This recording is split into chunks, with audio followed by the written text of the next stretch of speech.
All right, welcome back to the channel. It's your boy Fanon. In this video, we're going to talk about Devin the Dream Haney and what he has to say about Gervonta Tank Davis, Lomachenko, and the rest of the division if he beats George Kambosos, saying that he calls the shots. Let's talk about that in this video.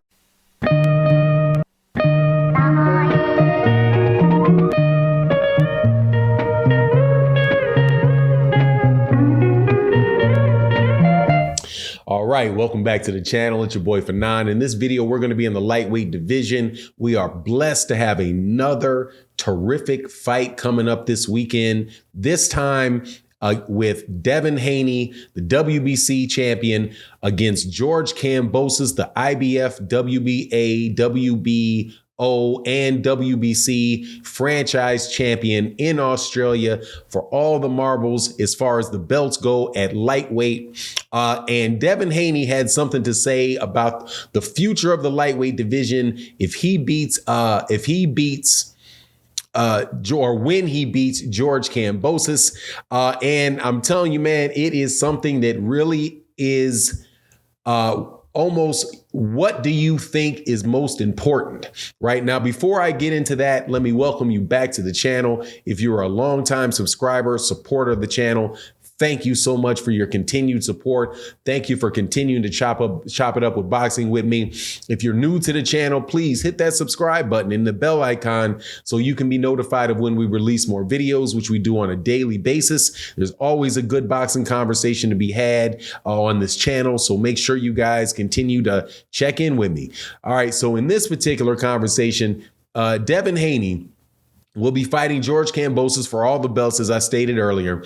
And he says that he is basically going to be the savior of the lightweight division because when he becomes the champion, the best will fight the best because he will be calling the shots. And he's going to say, I'm going to fight you. I'm going to fight you. I'm going to fight you. And that's going to make sure that those fights take place. Now, that is a very, how can I say, man, that is a logic that at first sight makes a lot of sense. And if boxing operated the way we want boxing to operate, it would be the truth. That is a best case scenario right there, where the champion who has all of the belts is the one that everybody else wants to fight, is what everybody is aiming towards. And he's the big man in the division and gets to make all in the fights that he wants to make, right? And he's the one that is calling the shots.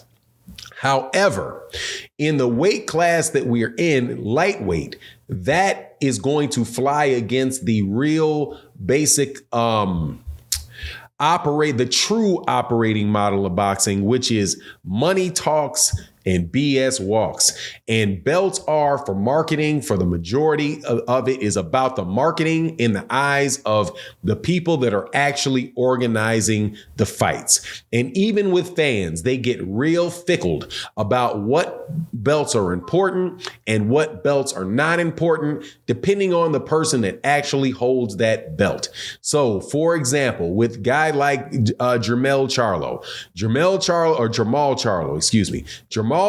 has not accomplished anything in his career. His resume is terrible. It's horrible. He's never done anything, despite the fact that he has held the IBF belt at 154 and currently holds the WBC 160-pound title. His career doesn't mean anything no matter what the belts that he has, right? You also have a guy like, Alexander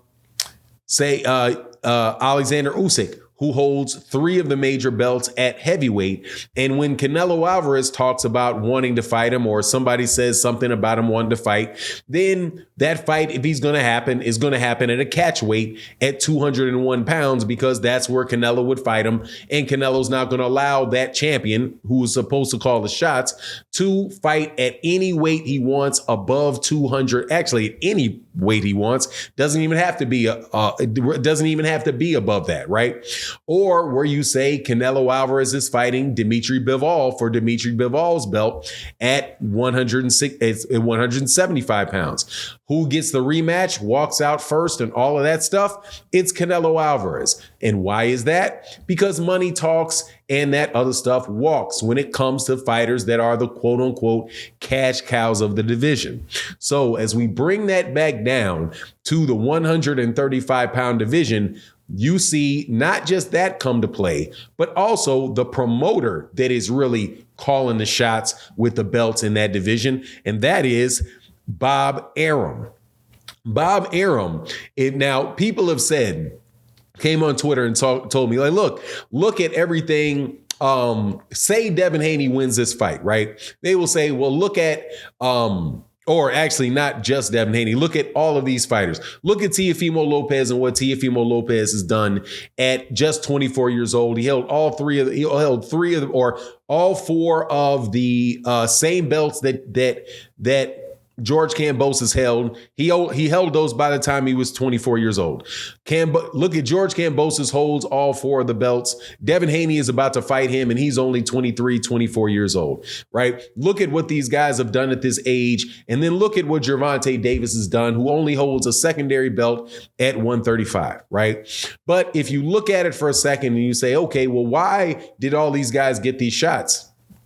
And why is Devin getting this shot? Because he signed with Top Rank. And Bob Arum has a firm grip on all of those belts that are associated with the 135-pound division. It was Bob Arum that got Vasily Lomachenko elevated to, or it was at least the very first person to talk about getting Vasily Lomachenko elevated from 100 and from the WBC champion to the franchise championship. That was Bob Arum that initially talked about that. Whether or not Lomachenko agreed to it, what have you. But there's that portion of it. And what does Bob Arum want to do? What fights does Bob Arum want to make?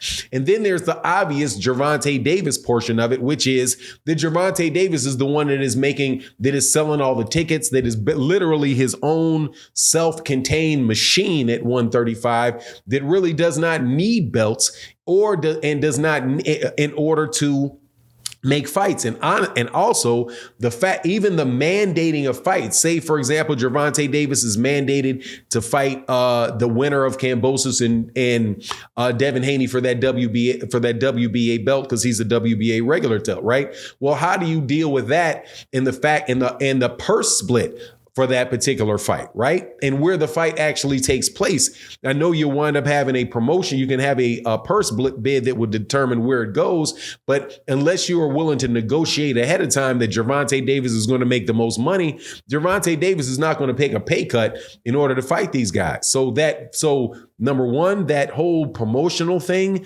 comes into play with what Bob Arum and Top Rank wants people to do. And that's obviously evident from what Devin Haney has lined up for at least the next 3 fights. This weekend with George Kambosos, which I hope he wins, and I think he wins.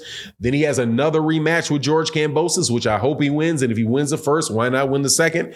Then he has a Vasily Lomachenko fight coming up third, right? That where Bob Arum is going to say, okay, well, we're right, and have him fight Vasily Lomachenko. So it's not a matter of Devin calling the shots just because he holds the belts.